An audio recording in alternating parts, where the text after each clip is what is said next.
ओम श्री परमात्मने नमः। ओम श्री परमात्मने नमः। अथ श्रीमद्भगवद गीता। अथ श्रीमद्भगवद गीता। ओम पूर्णमदा पूर्णमदा पूर्णमिदं पूर्णमिदं पूर्णात् पूर्णमुदच्यते पूर्णात् पूर्णमुदच्यते पूर्णस्य पूर्णमादाय पूर्णस्य पूर्णमादाय पूर्णमेवावशिष्यते। पूर्णमेवावशिष्यते। ओम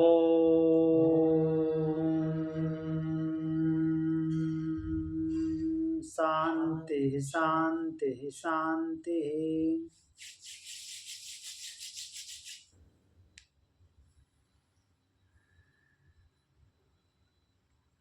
हम प्रथम अध्याय पे थे और प्रथम अध्याय का श्लोक नंबर 15 तक हमने पढ़ लिया है। 15 नंबर श्लोक तक पढ़ा है, जिसमें योगी जी प्रणाम माता जी, जिसमें 15वें नंबर श्लोक में भगवान अर्जुन और भीम ये तीन लोगों ने शंख बजाया है। उससे पहले पितामह भीष्म शंख बजा चुके हैं और कौरवों की तरफ से ढोल नगाड़े मृदंग और नरसिंह पता नहीं कौन कौन से और बाजे सब बज चुके हैं, जिनका कि जो साउंड है वो बहुत भयानक हुआ है, जो कि पूरे वातावरण में गुंजायमान हो गए हैं। तो उसके बाद इन्होंने शंख बजाया। 14वें नंबर का श्लोक जो है वो बताता है, तथा श्वेतैर्हयैर्युक्ते महति स्यन्दने स्थितौ माधव पांडवाश्चैव दिव्यौ शंखौ प्रदध्मतु। सफ़ेद घोड़ों से युक्त महान रथ पे बैठे हुए माधव और अर्जुन ने दिव्य शंख बजाए। उसके अगले श्लोक में बोला है, पांचजन्यम ऋषिकेशो देवदत्तम धनंजय पौंड्रम महाशंखम पौंड्रम दद्मो महाशंखम भीमकर्मा वृकोदर। तो भगवान ऋषिकेश ने पांचजन्य नामक और धनंजय ने देवदत्त नामक, धनंजय अर्थात अर्जुन ने देवदत्त और भीम भीषण कर्म करने वाले बड़े पेट वाले भीम ने पौंड्र नामक महाशंख बजाया। शंखों के नाम याद होने चाहिए सभी को। भगवान का शंख का नाम पांचजन्य, अर्जुन के शंख का नाम देवदत्त और भीम के शंख का नाम पौंड्र। अब अगले श्लोक पे चलते हैं। इन सब का एक्सप्लेनेशन हमने देख लिया था। 16 नंबर श्लोक पे चलते हैं। 16 नंबर श्लोक है, अनंत विजयम राजा कुंती पुत्रो युधिष्ठिरा नकुला सहदेवश्च सुघोषमणिपुष्पकौ। अनंत विजयम राजा कुंती पुत्रो युधिष्ठिरा। कुंती पुत्र युधिष्ठिर को राजा संबोधित किया गया है, क्योंकि वो राजा थे, आज भले ही नहीं हैं इस युद्ध भूमि में, बट उनके भाइयों द्वारा और उनके समूह के द्वारा वही राजा मान्य हैं। तो उनका इंद्रप्रस्थ भले ही कौरवों के पास है। तो उन्होंने राजा युधिष्ठिर जो हैं, कुंती के पुत्र राजा युधिष्ठिर, वो अनंत विजय नामक शंख बजाते हैं। नकुल सहदेव ये दोनों जो भाई हैं, सुघोष और मणिपुष्पक शंख बजाते हैं। तो इस तरह से भगवान और ये पांचों भाई युधिष्ठिर, अर्जुन, भीम, नकुल और सहदेव अलग अलग 5 शंख बजाए और भगवान के शंख को लेकर के 6 शंख हो गए।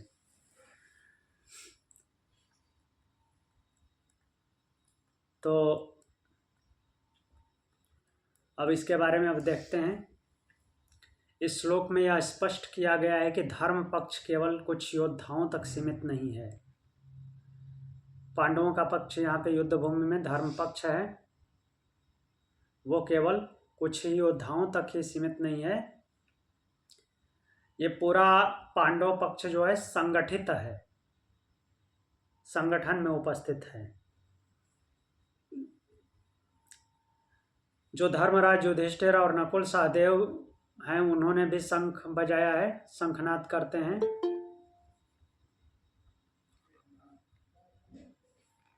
तो यह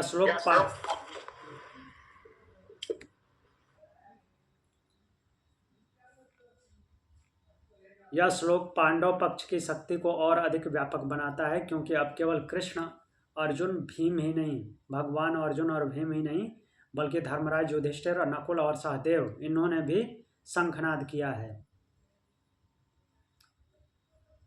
तो यह श्लोक धर्म पक्ष की एक अत्यंत सुंदर विशेषता दिखाता है कि धर्म केवल शक्ति प्रदर्शन नहीं कर रहा है, वो पूरी तरह से समन्वित होकर के खड़ा है, संयोजन में खड़ा है।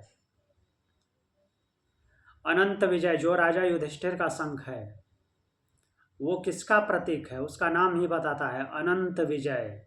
जो विजय अनंत है उसका प्रतीक है,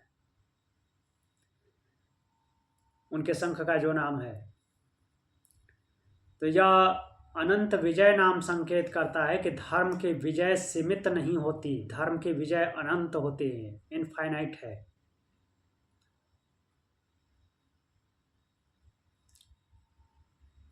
तो हाँ, उसकी क्षणिक पराजय भले ही दिखती हो, बट वो हमेशा पराजित नहीं रहता।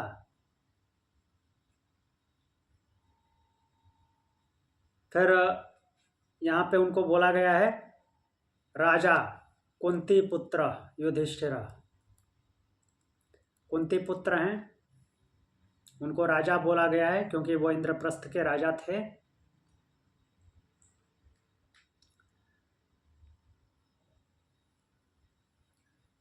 और उनका युद्ध जो है वो बाहरी युद्ध नहीं, धर्म स्थापना का युद्ध है, क्योंकि वो धर्म के प्रतीक, धर्म के पक्ष में है।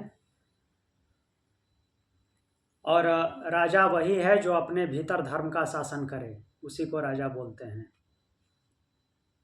नकुल और सहदेव ये जो हैं, ये किसके प्रतीक हैं? संतुलन और विनम्रता के। नकुल और सहदेव महाभारत में इनका प्रसंग बाकी की तुलना में कम आया है, परंतु धर्म पक्ष की पूर्णता के लिए आवश्यक है। उनके जो शंख हैं सुघोष और मणिपुष्पक, सुघोष नाम से प्रतीत होता है, सुंदर घोष करने वाला, जिसका घोष मीन्स आवाज तो ऊंची है लेकिन वो क्या है? सुंदर और मधुर है। और सहदेव का जो शंख है मणिपुष्पक, मणिपुष्पक अर्थात मणि मतलब कि ज्वेल्स, रत्न है, और पुष्प रत्नों और पुष्पों से युक्त, इस तरह की साउंड है उसमें, मीन्स ऐसा प्रतीत होता है उसकी आवाज। तो ये शंख बताते हैं कि धर्म केवल कठोर शक्ति नहीं, उसमें मधुरता और सौंदर्य भी होता है।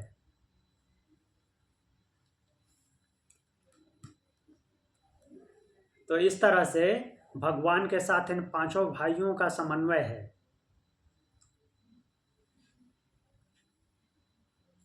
तो देख लेते हैं कि यहाँ पे पांचों भाई भगवान के साथ किस किस के प्रतीक रूप में दिखते हैं। जो भगवान है वो दिव्य चेतना है,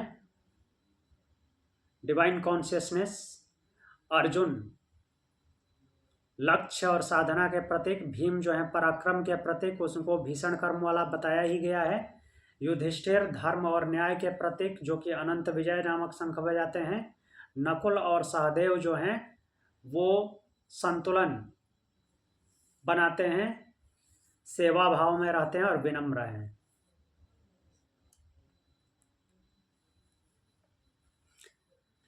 आगे बोला गया कि धर्म की विजय तभी होती है जब ज्ञान, संकल्प, शक्ति, न्याय और संतुलन ये सब एक साथ हैं हों, जो कि ये सब प्रतीक हैं भगवान के साथ, ये पांचों भाई। ज्ञान, संकल्प, शक्ति, न्याय, संतुलन।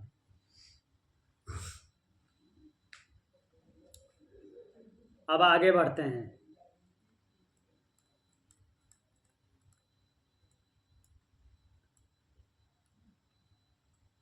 अगला श्लोक, 2 श्लोक साथ में देखेंगे।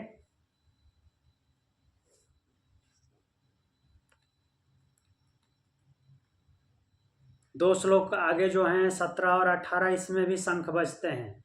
देखते हैं कि कौन कौन और शंख बजा रहे हैं। उनके शंखों के नाम नहीं है, बट उनका नाम है कि कौन कौन से लोग शंख बजा रहे हैं। कौरव पक्ष में नाम नहीं दिया गया था। कौरव में पितामह भीष्म ने उनको नाम दे करके बोला गया था। उन्होंने सिंह के दहाड़ के समान शंख बजाया। उसके बाद उनके पीछे बहुत सारे शंख बजे, बहुत सारे नगाड़े बजे, तुरहियाँ बजी और अलग अलग तरह के वाद्य यंत्र बजे। लेकिन पांडव सेना का जो वर्णन किया जा रहा है संजय के द्वारा अपने राजा धृतराष्ट्र के पास, तो उसमें इतने नाम बता रहे हैं। पहले तो भगवान का नाम बोले, फिर 2 भाइयों का उनके साथ, और फिर उसके बाद 3 और भाइयों का। अब आगे बता रहे हैं कौन कौन से और कौन कौन से लोग शंख बजाए हैं। कास्यश्च परमेश्वासः शिखण्डी च महारथः धृष्टद्युम्नो विराटश्च सात्यकिश्च पराजितः द्रुपदो द्रौपदेयाश्च सर्वशः पृथ्वीपते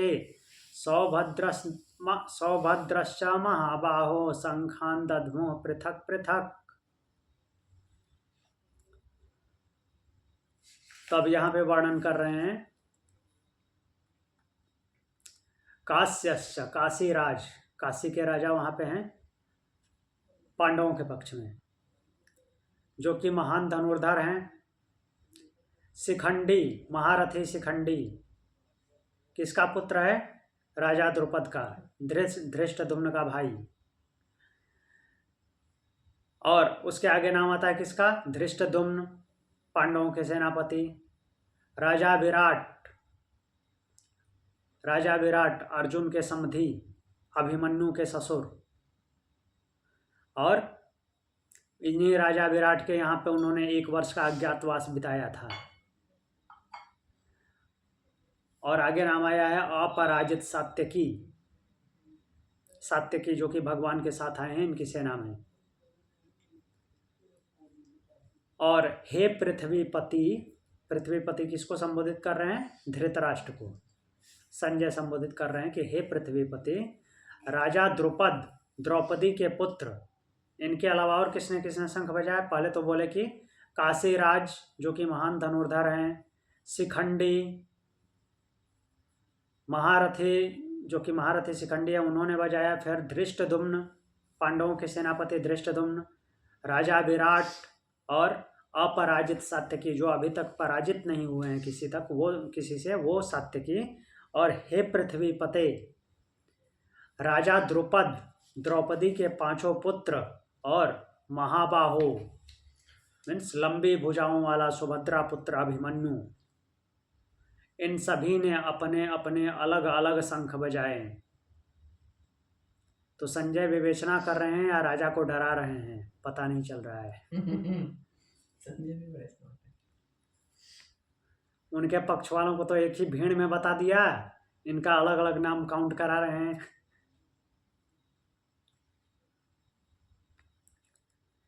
तो इस श्लोक में यह उद्घोष और व्यापक हो जाता है कि अब केवल पांडव ही नहीं, उनके सहयोगी राजाओं और वीरों का शंखनाद भी गूंज उठता है। यह धर्म की संगठित शक्ति है। और ये धर्म की संगठित शक्ति का जो इतने सारे शंखनाद हुए हैं, वो महासंगीत का शंखनाद का महासंगीत है। ये धर्म पक्ष केवल 5 भाइयों तक सीमित नहीं है, जितने इनके पक्ष में हैं सबके सब संगठित हैं।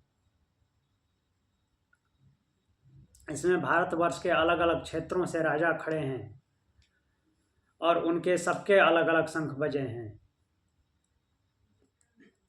अब इनके अलग अलग जो शब्द दिए हैं इस श्लोक में वो देख लेते हैं एक बार।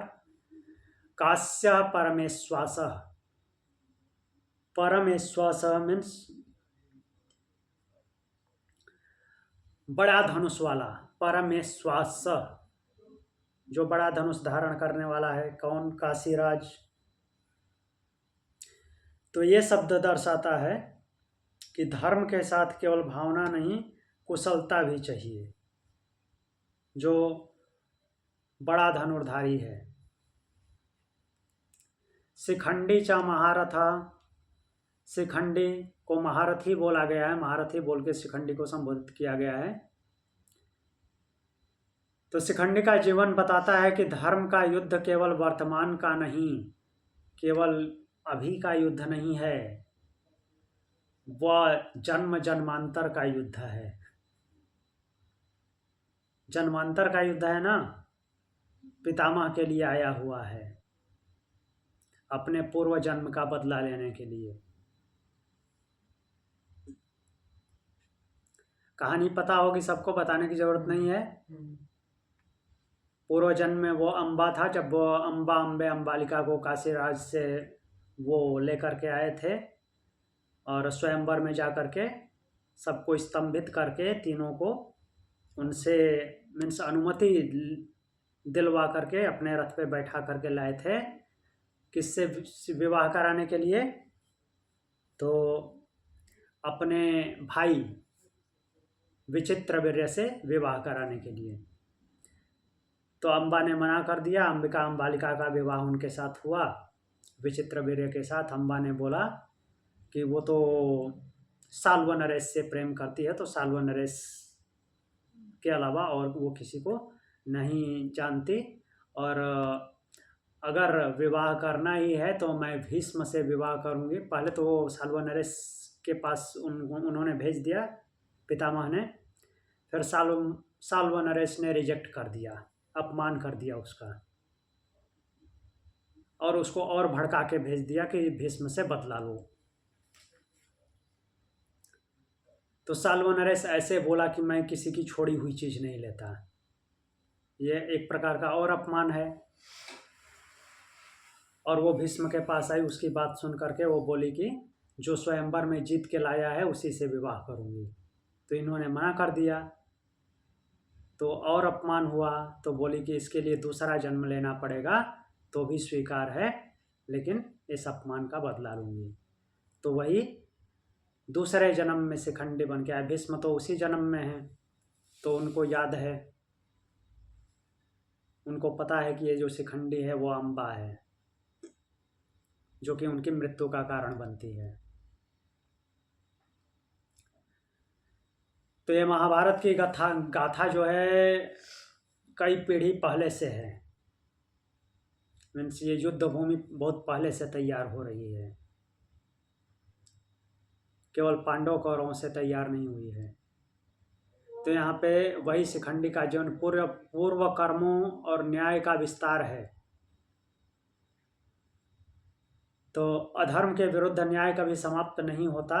धृष्टद्युम्न नाम आया है। धृष्टद्युम्न क्या है? यज्ञ से उत्पन्न हुआ योद्धा है, द्रौपदी के साथ उत्पन्न हुआ था। किस लिए उत्पन्न हुआ?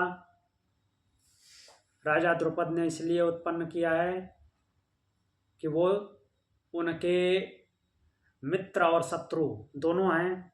कौन? द्रोणाचार्य, उनका वध करने के लिए।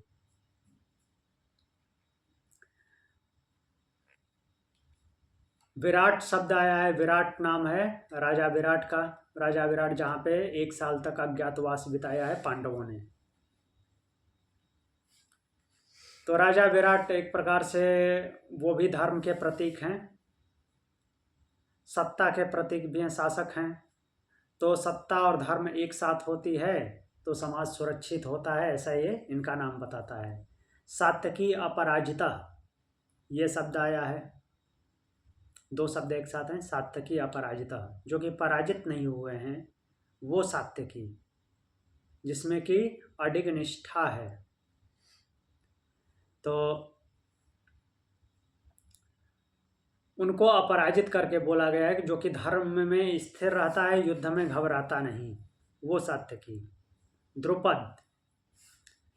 द्रुपद इनके पांडवों के ससुर हैं। और वो धर्म के पक्ष में खड़े हैं, मीन्स उनका साथ दे रहे हैं। द्रौपदेया, द्रौपदी के पांचों पुत्र, द्रौपदी के पांचों पुत्र हैं, उन्होंने शंख बजाए हैं।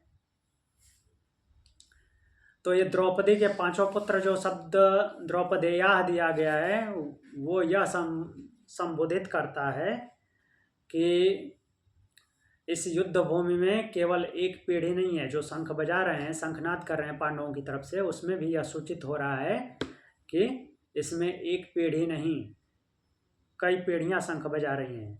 जैसे अर्जुन के पूर्वज भी हैं, अर्जुन के साथ वाले भी हैं और अर्जुन के बाद वाले भी हैं, तो कई पीढ़ियां शामिल हैं। शंखनाद में भी कई पीढ़ियां शामिल हैं।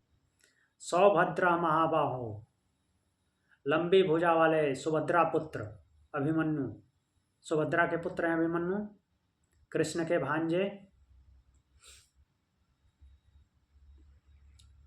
तो वो युवा शक्ति के प्रतीक हैं और युवा शक्ति में जागृति उत्पन्न करने वाले हैं। इन सब ने पृथक पृथक, सभी ने अलग अलग शंख बजाए। ठीक,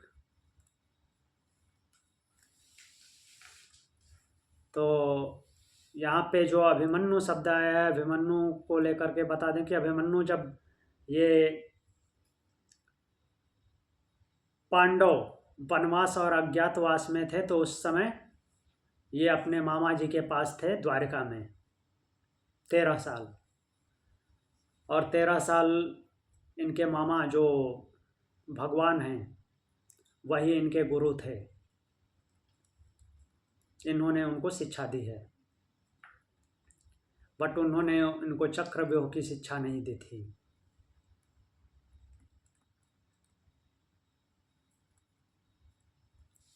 अब आगे चलते हैं।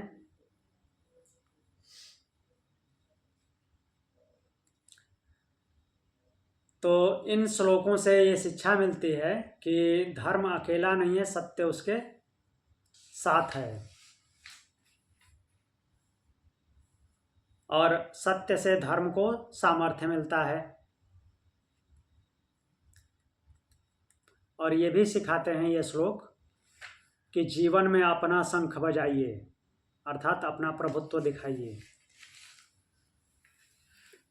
तो यहाँ पे हर शंख ये दिखाता है कि कोई ज्ञान वाला है, कोई सेवा भाव में है, कोई साहस वाला है, साहस का प्रतीक है, कोई सत्य का प्रतीक है। इस तरह से अलग अलग शंखनाद होते हैं।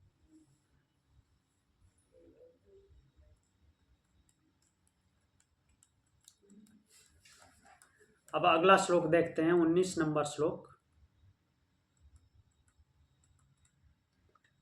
19 नंबर श्लोक है, सघोषो धात्रे राष्ट्राणाम हृदयानि व्यदारयत् नभश्च पृथ्वीं चैव तुमुलो अभ्युननादयन्। सघोषो धात्रे राष्ट्राणाम। अब संजय आगे धृतराष्ट्र से और क्या एक्सप्लेन करते हैं, देखते हैं। इतने शंख बजे, यहाँ पे नगाड़े तुरही वगैरह की बात नहीं की है पांडवों के पक्ष में, केवल शंख ही शंख बजवाए हैं। संजय फिर आगे बोलते हैं कि जो उन शंखों की ध्वनि हुई, वह प्रचंड शंख घोष जो था, वो धात्रे राष्ट्राणाम, धृतराष्ट्र के पक्ष वालों के या धृतराष्ट्र के पुत्रों के क्या किए, हृदयान विदारयन, हृदयानी व्यदारयत, उनके हृदयों को विदीर्ण कर दिए। तो कौरव के पक्ष के जो शंख नगाड़े वगैरह बजे थे, उनका शब्द तुमुल अर्थात बहुत भयंकर हुआ था, लेकिन उसमें कहीं भी हृदय विदारक बात नहीं किए थे। यहाँ पे शंखनाद ऐसा हुआ पांडवों की तरफ से कि धृतराष्ट्र के पुत्रों के हृदय विदीर्ण हो गए। धृतराष्ट्र से ही बोल रहे हैं कि धृतराष्ट्र के पक्ष वालों के हृदय विदीर्ण हो गए। और इनका शंखनाद कैसा था, जो कि पृथ्वी और आकाश, पृथ्वी से लेकर के आकाश तक गुंजायमान हुआ।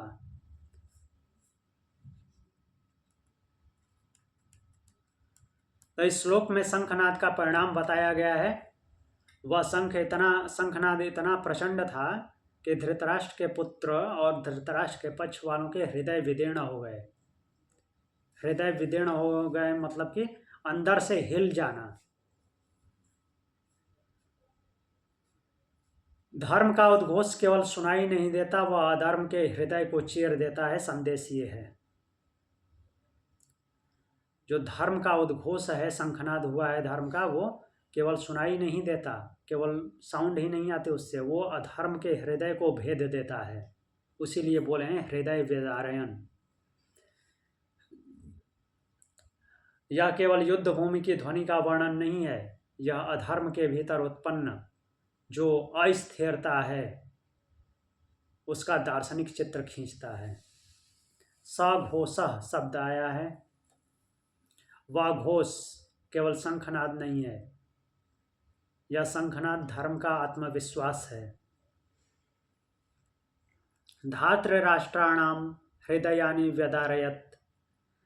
धृतराष्ट्र के पुत्रों के या धृतराष्ट्र के पक्ष वालों के हृदय विदीर्ण हो गए।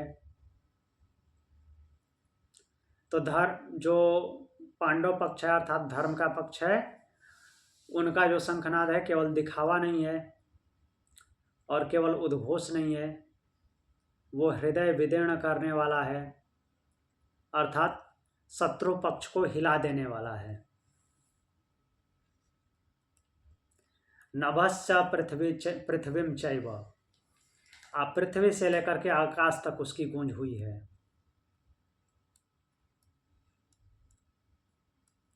तुमुल अभ्युन्नादयन्, यहाँ पे भी तुमुल शब्द आया है। तुमुल अर्थात अत्यंत विशाल, प्रचंड, असहनीय, जो कि जिसका आवाज मीन्स कैपेसिटी से बाहर हो जाए। लाइक डीजे जब पास से गुजरता है तो लोग कान बंद करने लगते हैं, तो ये तो छोटा लेवल है उसका। मीन्स उन शंखनाद जो हुए थे तो इतना प्रचंड आवाज थी कि वो असहनीय थी।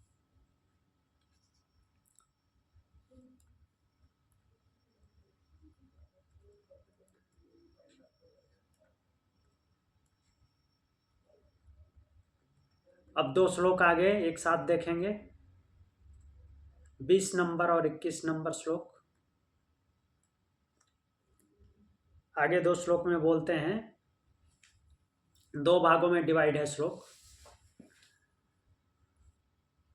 अथ व्यवस्थितान् दृष्ट्वा धातृराष्ट्रान् कपिध्वजः प्रवृत्ते शस्त्र संपाते धनुरुद्यम्य पांडवः ऋषिकेशं तदा वाक्यम इदमाह महीपते। इसके आगे अर्जुन वाच है। अर्जुन बोलते हैं, सेनयोरुभयोर मध्ये रथम स्थापयमेच्युत, अर्थात भगवान को आदेश मिल गया। अथ व्यवस्थितान् दृष्ट्वा धातृराष्ट्रान् कपिध्वजः। कपिध्वज शब्द भी आया है, पहले अर्थ देख लेते हैं उसके बाद एक्सप्लेन करेंगे। तब कपिध्वज अर्जुन ने मोर्चे पर खड़े कौरवों को देख करके, दूर से देख रहा है कौरवों की सेना को। जब शस्त्रों का प्रहार आरंभ होने वाला था, धनुष उठाकर भगवान से कहा, हे अच्युत, मेरा रथ दोनों सेनाओं के बीच में खड़ा कीजिए। दोनों सेनाओं के बीच में जाना चाहता है वो, ताकि वो दोनों सेनाओं को अच्छी तरह से देख सके। वो अपने पक्ष में अभी खड़ा है, अपने पक्ष में दूर से ही देख रहा है कौरवों की सेना को। तो युद्ध भूमि में शंखनाद हो गया, सेनाओं की गर्जना हो गई। अब पहली बार अर्जुन बोलता है, तो यहाँ पे अर्जुन को अभी कोई विषाद नहीं हुआ है, क्योंकि नजदीक से कोई किसी को देखा नहीं है, दूर से देख रहा है। दूर से देखने पे इतना आसानी से विषाद नहीं होता। तो अब वो आगे जाएगा कहाँ पे, युद्ध भूमि में।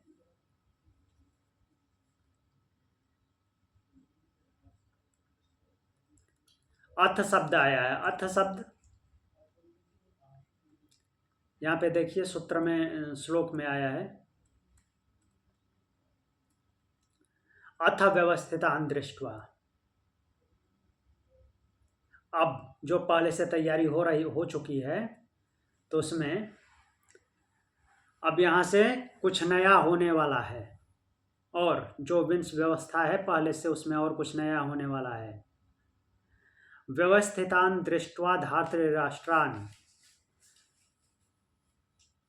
कौरवों को देखता है, धार्तराष्ट्रान् धृतराष्ट्र के पक्ष वालों को। ये शत्रु नहीं, उसके अपने भाई, गुरु, कुटुंबी और मित्र हैं। यही दृष्टि अर्जुन के भीतर विषाद का कारण बनती है आगे चल करके, जब अर्जुन अपने ही लोगों से युद्ध के लिए अपने ही लोगों को खड़ा देखता है, तो किसी का भी जब अपने खुद के लोगों से युद्ध हो तो मन विचलित हो जाता है, कांप जाता है। दूसरों से युद्ध में उतना फर्क नहीं पड़ता, जब सामने अपने खड़े हों और अपने ही शत्रु के रूप में खड़े हों तो मन विचलित हो जाता है। प्रवृत्ते शस्त्र संपाते, अर्थात शस्त्र वर्षा होने वाली है, अभी शस्त्र चलने वाले हैं। तो उस समय अब युद्ध शुरू होने वाला है, लेकिन उससे पहले मन में युद्ध शुरू होता है। स्वाभाविक सी बात है कि बाहर युद्ध होने वाला है, उससे पहले भीतर युद्ध होगा। धनुरुद्यम्य, धनुष उठा करके, अर्जुन धनुष उठाता है। यहाँ धनुष अभी छोड़ा नहीं, धनुष उठाया। तो धनुष उठाना कर्म का प्रतीक है।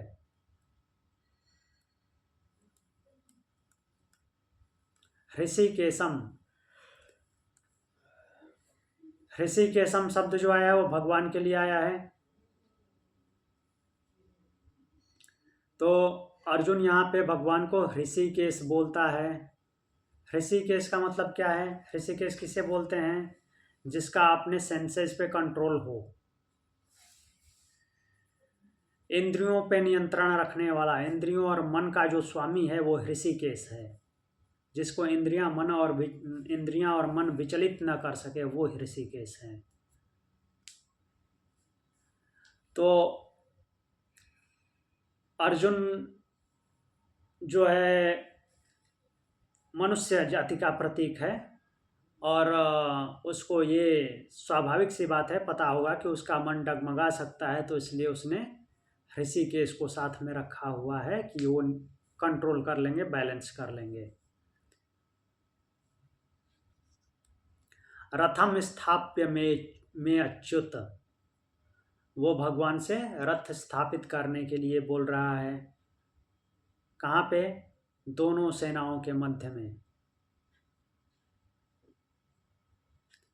तो दोनों सेनाओं के बीच रथ खड़ा करो, ऐसा उसने भगवान को निर्देश दिया। तो यहाँ पे केवल जगह की बात नहीं हो रही है, यहाँ पे द्वंद्व दिख रहा है। मीन्स दोनों तरफ सेनाएं खड़ी हैं और दोनों पक्ष में अपने ही लोग हैं, कुछ अलग अलग विशेषताओं के साथ। जहाँ पे अब द्वंद्व उत्पन्न होने वाला है, क्या करूं क्या ना करूं। दोनों अपने ही हैं, लेकिन किसी में कुछ और कारण है, कोई किसी और कारण से एक दूसरे के पक्ष में खड़ा है। तो द्वंद्व को सामने देखने और सत्य का सामना करने का प्रतीक है ये सब। रथ को बीच में खड़ा करना। अच्युत, अच्युत किसे कहते हैं? भगवान को अच्युत बोल के पुकारा है। फिर ऋषिकेश भी बोला है, अच्युत भी बोला है। जो च्युत ना हो, अर्थात अपने धर्म से, अपने लक्ष्य से, अपने स्वधर्म से, अपने कर्मों से कभी विचलित नहीं होता, वो अच्युत है। जो कभी डगमगाता नहीं है।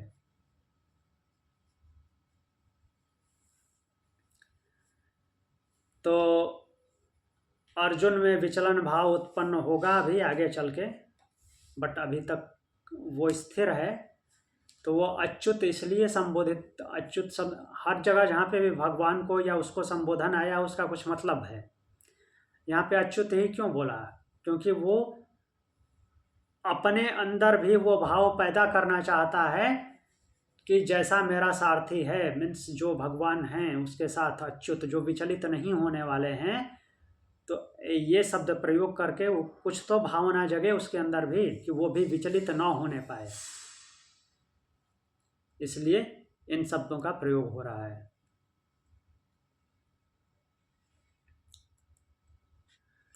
तो इसको हम आजकल के भाषा में कैसे देख सकते हैं वो भी देख लेते हैं। किसी भी चीज का निर्णय लेने से पहले खुद को बीच में खड़ा कीजिए। जब जीवन में कभी भी संकट आए, नौकरी का, रिश्ते का, इस तरह से कोई भी संकट आए, नैतिक द्वंद्व हो, तो उस समय अर्जुन जैसे बोल रहा है कि हे अच्युत, मेरे रथ को दोनों सेनाओं के मध्य में खड़ा कीजिए। तो वैसे ही जब भी संकट की परिस्थिति आए तो अपने आप को मध्य में खड़ा करके देखना चाहिए। तो ये बाहरी युद्ध नहीं, भीतर का द्वंद्व, मीन्स बाहरी युद्ध से भीतर का द्वंद्व बड़ा होता है।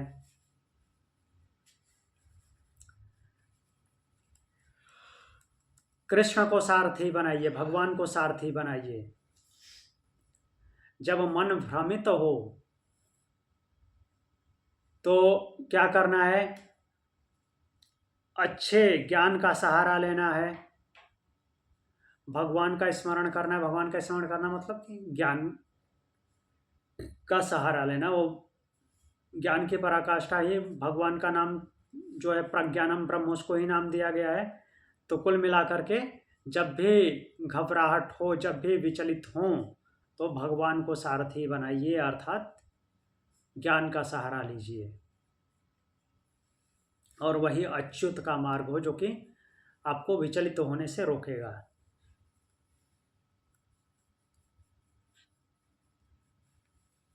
अब इसके आगे चलते हैं।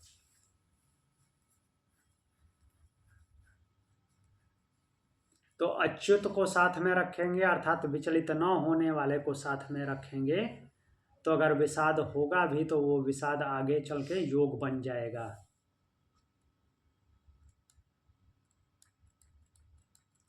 बाईस नंबर श्लोक बोलते हैं, यावदेतान्निरीक्षेऽहं योद्धुकामान् अवस्थितान् कैर्मया सह योद्धव्यम् अस्मिन् रणसमुद्यमे। इस श्लोक में बोल रहे हैं, अर्जुन आगे बोल रहे हैं कि मैं इस युद्ध की इच्छा रखने वाले सामने खड़े योद्धाओं को जब तक देख ना लूं तब तक रथ को कहाँ खड़ा रखिए? युद्ध भूमि के मध्य में। और मैं देखना चाहता हूं कि इस युद्ध में मुझे किन किन के साथ युद्ध करना है, इस युद्ध भूमि में किन किन के साथ युद्ध करना है, मैं देखना चाहता हूं। और आप तब तक रथ को युद्ध भूमि के मध्य में खड़ा रखिए।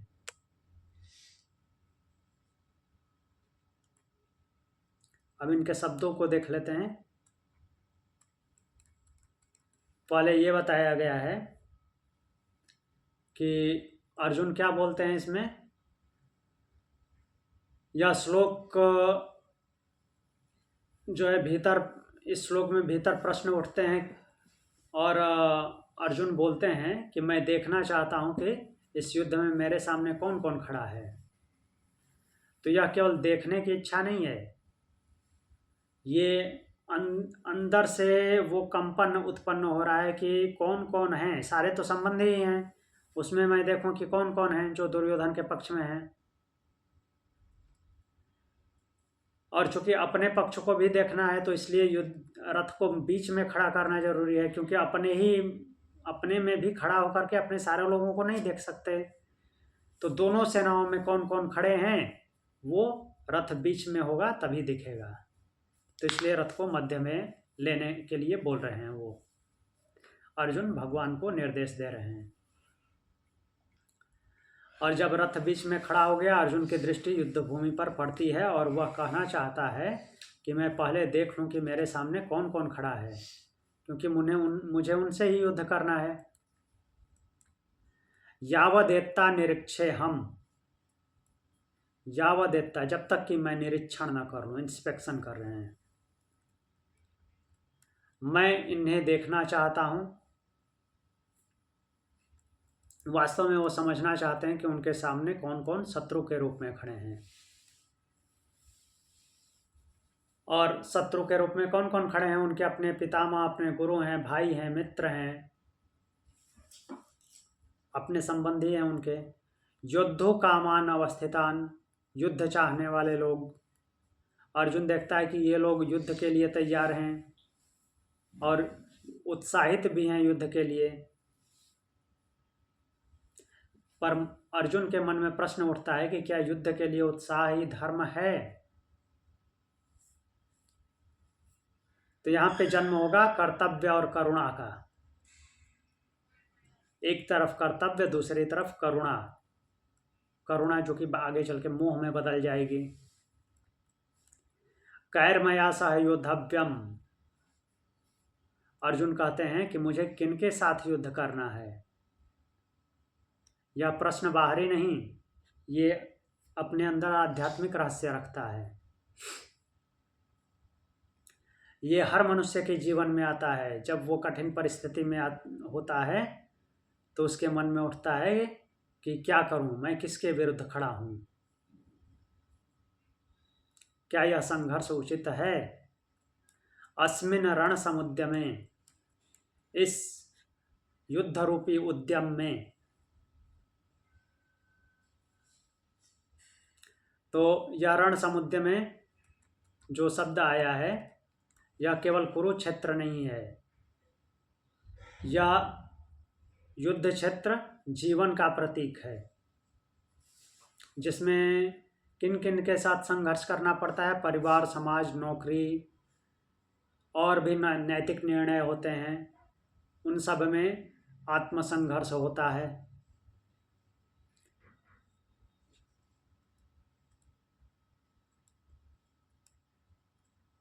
तो यह श्लोक बताता है कि जब तक मनुष्य अपने संघर्ष को स्पष्ट नहीं देखता, इसलिए युद्ध भूमि के बीच में ले जा रहे हैं, अपने आप को भी बीच में खड़ा करना है। जब तक मनुष्य अपने संघर्ष को स्पष्ट नहीं देखता, तब तक वह सही निर्णय नहीं कर सकता। सही निर्णय लेने के लिए अपने आप को बीच में खड़ा करना जरूरी होता है। अर्जुन अपने युद्ध को देखने आया है और वो वास्तव में अपने अंतर्मन में देखना चाहता है कि मुझे किस किस के साथ युद्ध करना है, मुझे अपने आप को कहाँ रखना है। यह बाहरी से ज़्यादा आंतरिक युद्ध है।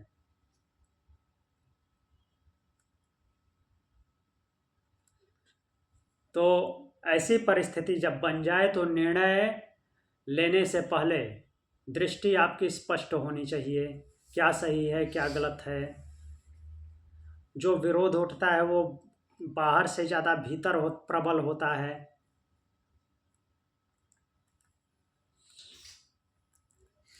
तो इसके आगे जो श्लोक है, योत्स्यमानान अवेक्षे हम, ये हम कल देखेंगे। आज के लिए इतना ही। किसी का कोई प्रश्न है? हाँ योगी जी है। जी माता जी पूछिए। ये भागवत जो हम पढ़ रहे हैं, भागवत नहीं है, भगवत है। हाँ भगवत है। हाँ, ये किसकी लिखी हुई है? ये महाभारत में है। पहले दिन तो बताया था भूमिका में। राइटर कौन है ये? महाभारत किसने लिखी आप बताइए।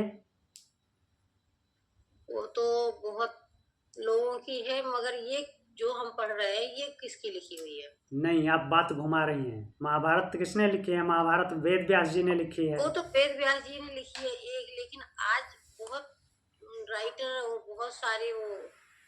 नहीं, बहुत सारे राइटर नहीं होते, बहुत सारे टिप्पणीकार होते हैं, भाष्यकार होते हैं। राइटर एक ही है, वेद व्यास। अच्छा, तो वेद व्यास जी की लिखी पढ़ रहे हैं हम। हाँ, और कोई क्वेश्चन? जी नहीं। आप कोई भी बुक ले लीजिए, कुछ भी ले लीजिए, किसी का भी नाम आने दीजिए, ये जो श्लोक है ना, ये श्लोक नहीं चेंज हो सकते, एक आधा अक्षर भी इसका नहीं चेंज हो सकता।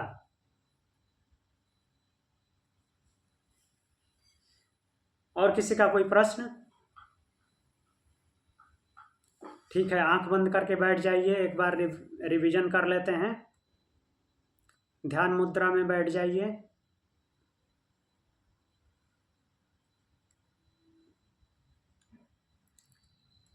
हम 16 नंबर श्लोक से पढ़ना शुरू किए थे।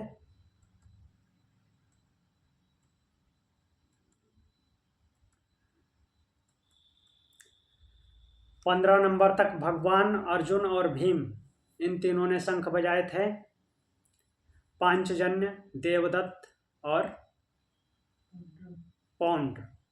उसके आगे शंख बजाते हैं अनंत विजयम राजा कुंती पुत्रो युधिष्ठिर नकुला सहदेवस्य सुघोष मणिपुष्पकौ। राजा युधिष्ठिर जो हैं वो अनंत विजय शंख बजाते हैं, नकुल और सहदेव सुघोष और मणिपुष्पक शंख बजाते हैं। सबके डेफिनेशन हमने देखे। अगला सूत्र है, अगला श्लोक।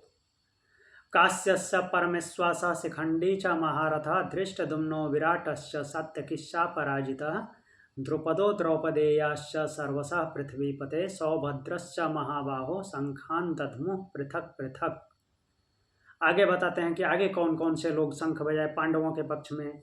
ये कौन एक्सप्लेन कर रहा है, किसको एक्सप्लेन कर रहा है? संजय एक्सप्लेन कर रहे हैं धृतराष्ट्र को।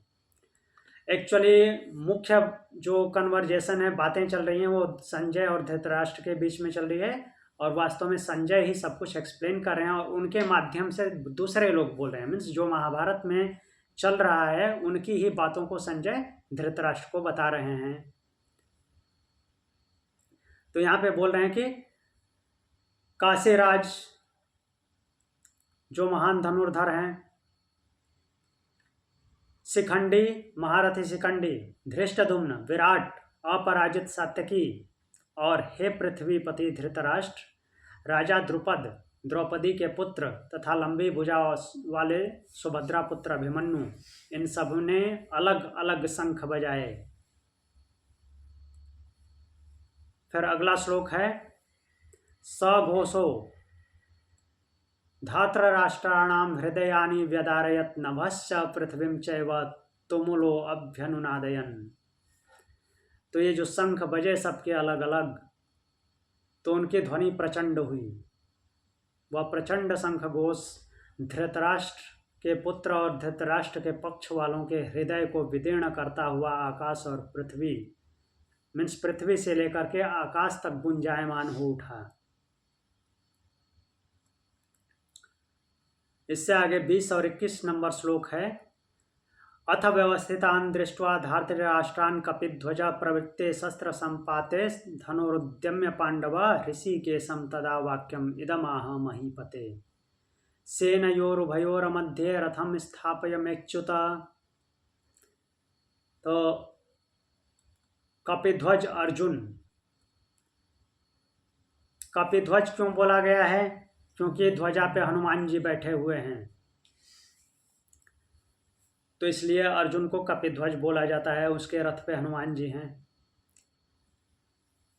तो कपिध्वज अर्जुन ने मोर्चे पे डटे हुए कौरवों को देख करके, सामने कौरव सेना दिखाई दे रही है, पांडव सेना तो उसको पूरी तरह से दिखाई नहीं देगी, उसके आजू बाजू में 2-4 लोग जो खड़े हैं वही दिखाई देंगे। तो सामने खड़ी जो कौरवों की सेना है, वो कौरवों को देख करके जब शस्त्र प्रहार होने वाला है, अब अर्थात युद्ध शुरू होने वाला है, उस समय धनुष उठा करके, अपना धनुष उठाया और भगवान से कहा कि हे अच्युत, मेरे रथ को दोनों सेनाओं के बीच में खड़ा कीजिए।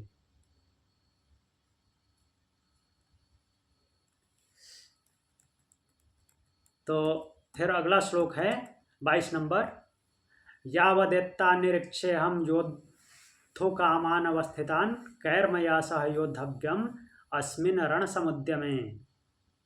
और तब तक खड़ा रखिए जब तक कि मैं निरीक्षण न कर लूं कि इस युद्ध रूपी उद्यम में मुझे किन किन के साथ युद्ध करना है। जब तक मैं अच्छी तरह निरीक्षण न कर लूं तब तक युद्ध भूमि के मध्य में रथ को खड़ा रखिए। तो यहाँ तक हमने देखा। अब 23 नंबर श्लोक हम कल देखेंगे। आज के लिए इतना ही। प्रणाम। ओम शांति।